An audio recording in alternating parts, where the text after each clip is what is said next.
Section 1. You will hear a man asking for information about language classes over the phone. First, you have some time to look at questions 1 to 4 on page 5.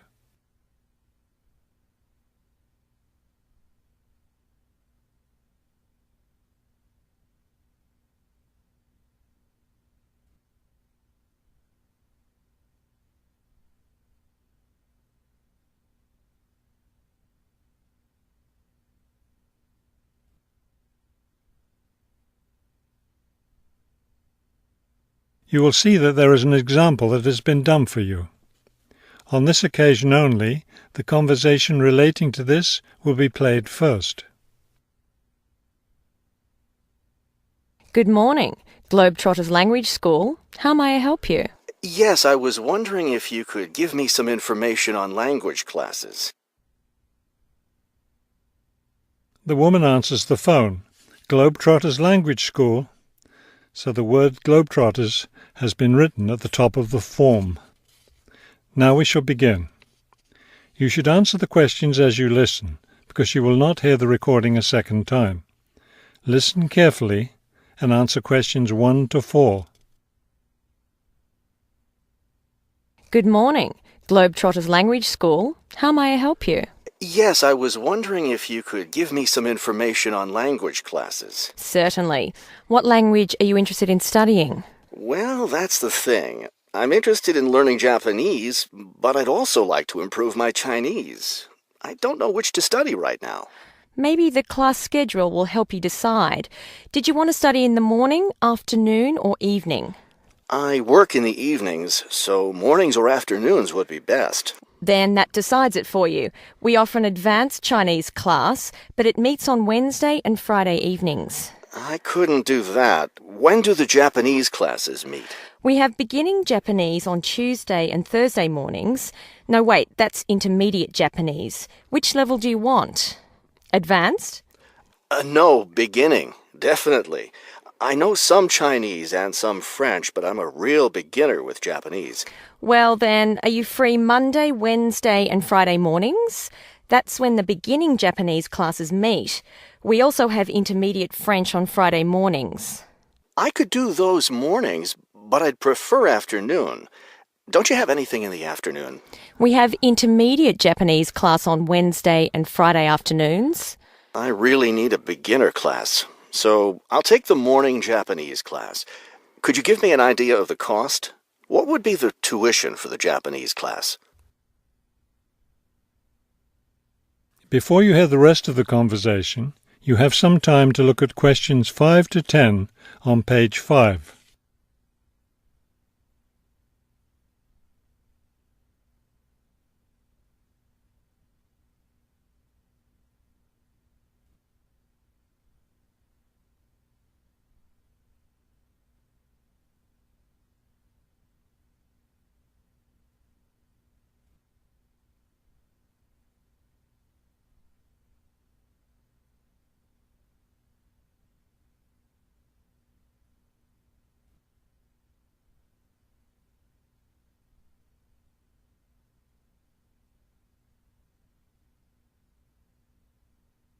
Now listen and answer questions 5 to 10. The beginning level classes meet 3 times a week, so they cost a bit more than the other levels. For a 6-week course, the cost would be $575. That's a bit steep. If it's hard for you to pay that much, you could sign up for just 4 weeks of class and pay $410, or you could pay for 1 week at a time at $125 a week. That comes out to be much more expensive once you add up all the weeks. That's true. You can save money by registering for 2 levels together. For example, pay for your beginning and intermediate classes now, and you'll get 12 weeks of class for just $1,050. That's not a bad deal, but I can't come up with that much money at once. I'll just pay for the 6-week course. Fine. That class begins next week, so you need to register right away. Can't I register over the phone? No, I'm sorry. We don't take phone registrations. What you'll need to do is visit the school office today or tomorrow. Bring a cheque for the tuition and a photo ID. Is that all? Yes, we'll give you a registration form to complete, or you can save time by visiting our website and downloading the form there. Complete it and bring it into the office with your cheque. Great. I'll stop by this afternoon. Fine. When you arrive, ask for Mr. Lindsay. He's in charge of student registration. I'm sorry, Mr. Who? Mr. Lindsay, spelled Lindsay. Thank you for your help. Thank you. We'll look forward to seeing you in class. That is the end of Section 1. You now have half a minute to check your answers. Section 1. You will hear a woman asking for information over the phone.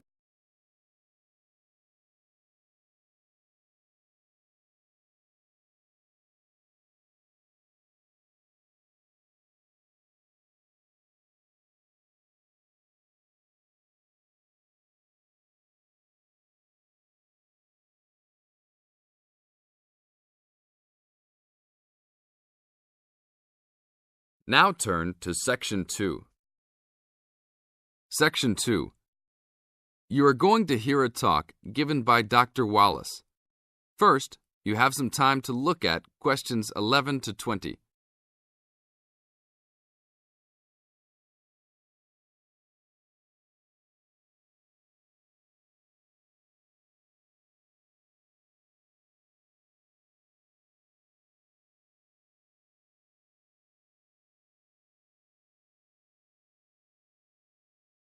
Now listen to the tape and answer the questions.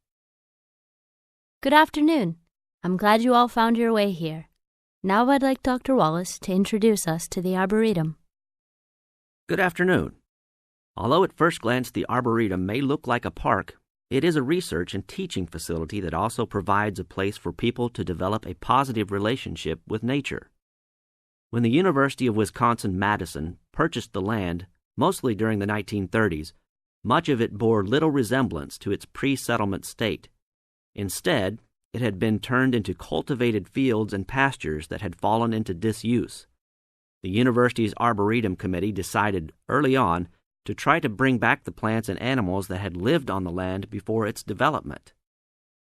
Though they may not have anticipated it at the time, the committee's foresight resulted in the Arboretum's ongoing status as a pioneer in the restoration and management of ecological communities. In focusing on the re-establishment of historic landscapes, particularly those that predated large-scale human settlement, they introduced a whole new concept in ecology, ecological restoration, the process of returning an ecosystem or piece of landscape to a previous, usually more natural condition. Madison was a fast-growing city in the 1920s. Fortunately, some leading citizens recognized the need to preserve open space for Madison's residents. Most of the Arboretum's current holdings came from purchases these civic leaders made during the Great Depression. In addition to inexpensive land, the Depression brought a ready supply of hands to work it. Between 1935 and 1941, crews from the Civilian Conservation Corps were stationed at the Arboretum and provided most of the labor needed to begin establishing ecological communities within the Arboretum. Efforts to restore or create historic ecological communities have continued over the years, with the result that the Arboretum's collection of restored ecosystems is not only the oldest, but also the most extensive such collection. In addition to these native plant and animal communities, the Arboretum, like most arboreta, has traditional collections of labeled plants arranged in garden-like displays. These horticultural collections, featuring trees and shrubs of the world, are the state's largest woody plant collections. This is the end of Section 2. You now have half a minute to check your answers.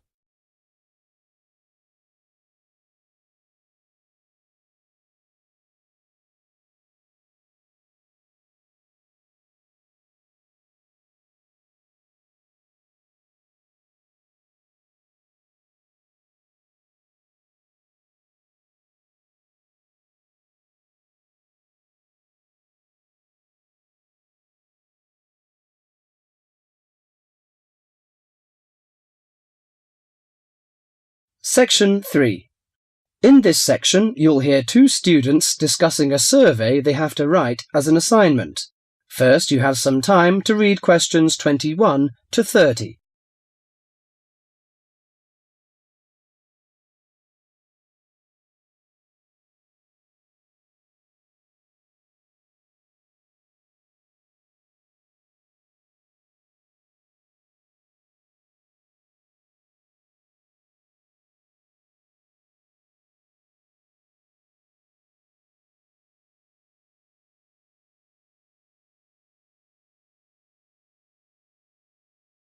Now listen to the conversation and answer questions 21 to 30.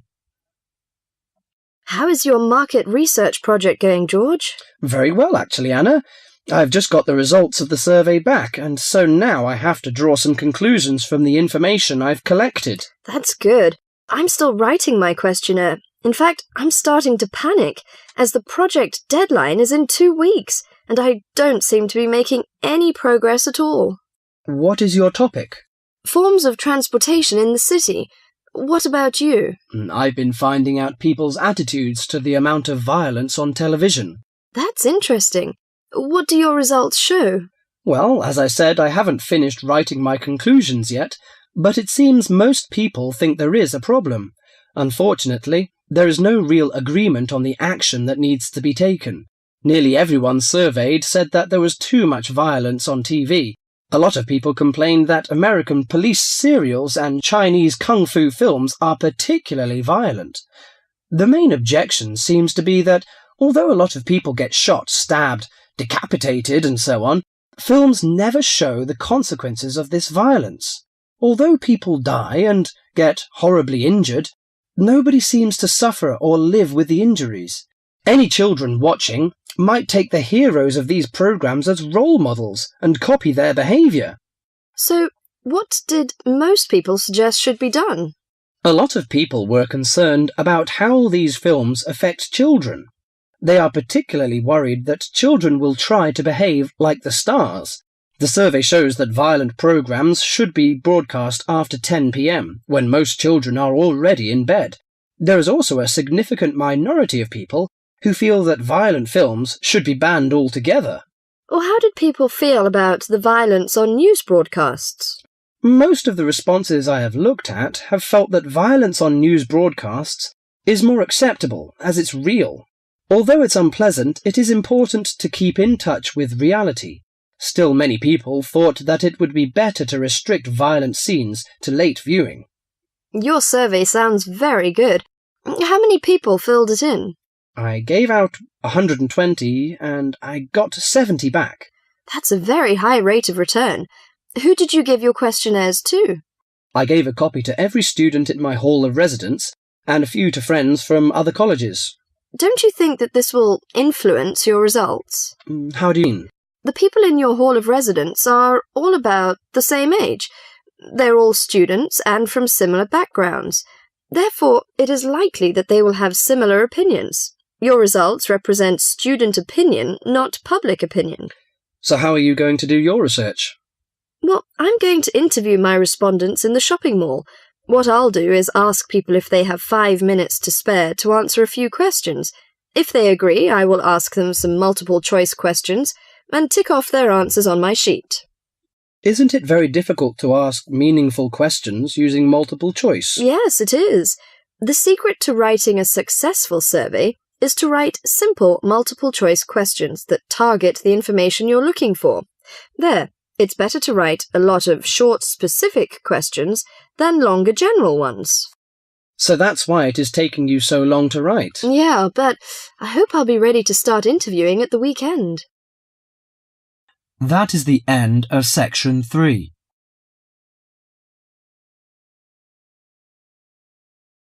You now have half a minute to check your answers.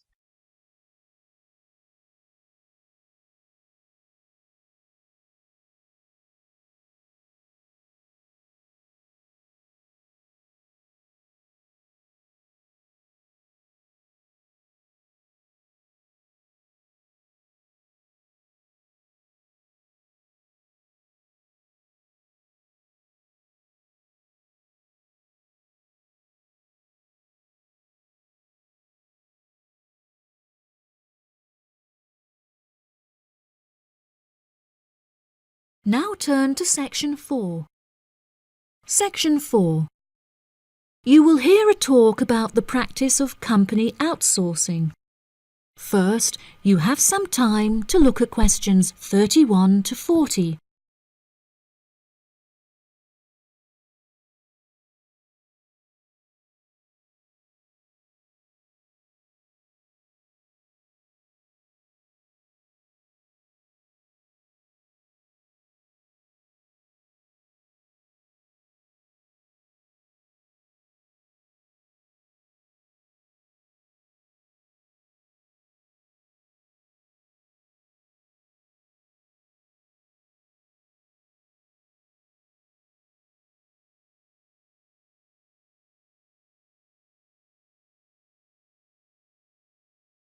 Now listen carefully and answer questions 31 to 40.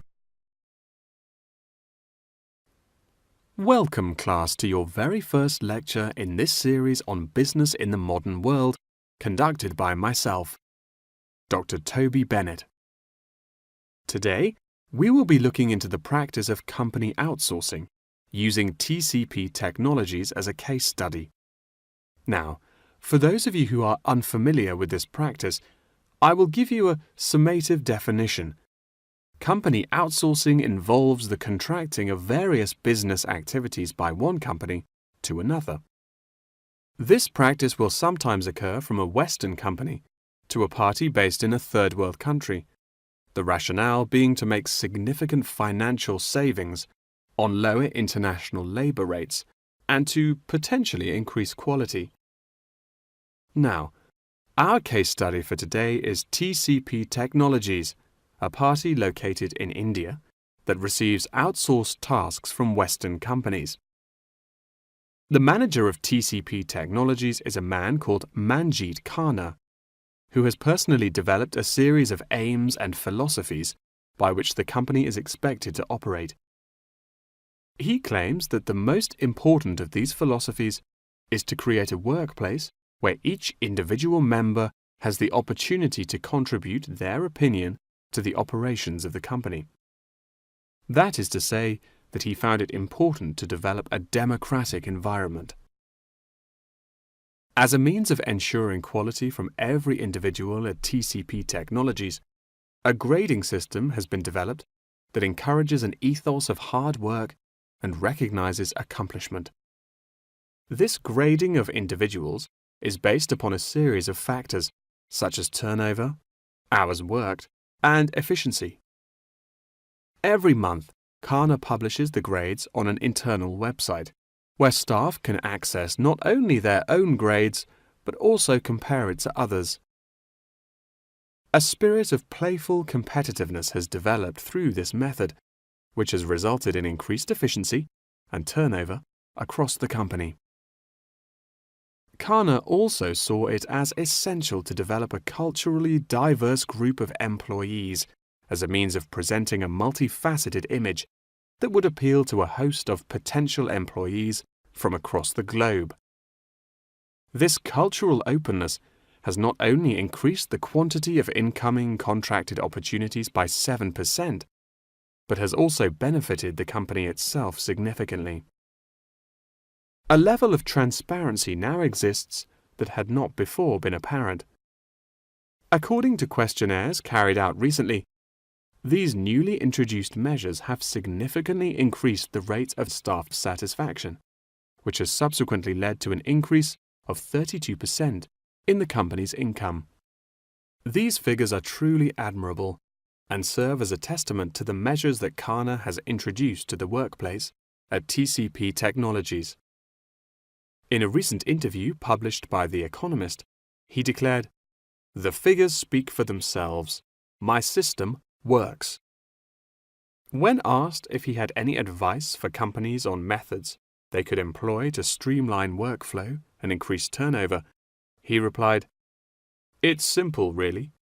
A company must see itself not as one entity comprised of nameless components, but instead as a living organism composed of cells, each one essential to the functioning of the whole. I suggest that the motto by which your management operates will be, employee first.